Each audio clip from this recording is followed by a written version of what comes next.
those storms that'll be capable of producing strong to severe weather in the way of damaging wind gusts. Could even see an isolated tornado risk develop as well. As we're going to be moving through this afternoon, continuing all the way through the evening hours. So we're going to have team coverage for you all the way through the afternoon and evening. Grab our First Alert weather app. That's a really useful tool as well, especially if the power goes out, which is a possibility. This is a strong line of storms. Start to see more and more of those severe thunderstorm warnings.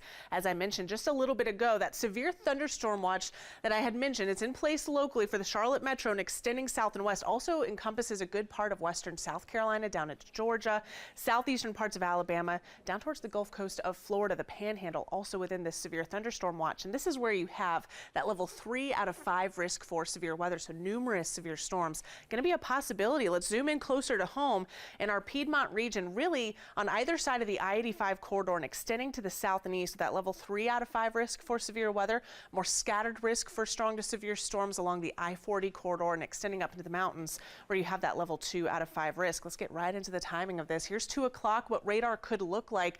This is a good general timing of when these storms will be working in from west to east, making it into the Charlotte Metro anywhere from about 4 o'clock this late afternoon and into about 6 o'clock. And we could see a couple of batches of storms move through. Here's 5, 6 o'clock for an example. Could see a secondary round of some of these storms finally working eastward out of our southeastern counties a little bit closer to 8, if not 9 o'clock tonight.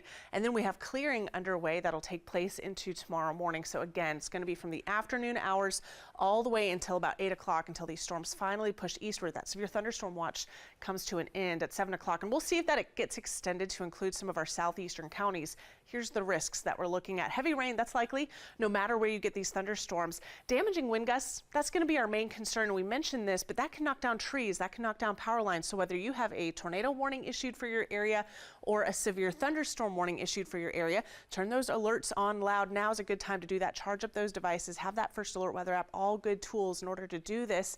That can knock down trees and power lines. That can knock your power out. It's something we take seriously. Certainly want to be away from windows as well, but tornadoes and hail will also be a possibility, though damaging wind gusts is the main concern.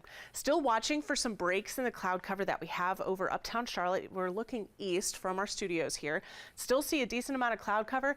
Even still, was just checking some of the ingredients we have. We still have fuel in place even without some of that sunshine. So if we get any breaks in the clouds, that'll just add some of the fuel that we'll have available for these storms. And it's warm out there. We've got 77 degrees out towards Chesterfield, 72 in Lincolnton, 64 degrees right now in the mountains. So that First Alert weather day will continue. Meteorologist Lisa Villegas going to be joining me, and we're going to have live radar updates for you all the way through the afternoon and evening hours. Tomorrow's going to be much quieter and also a little cooler. Low 70s on the way, but still above average.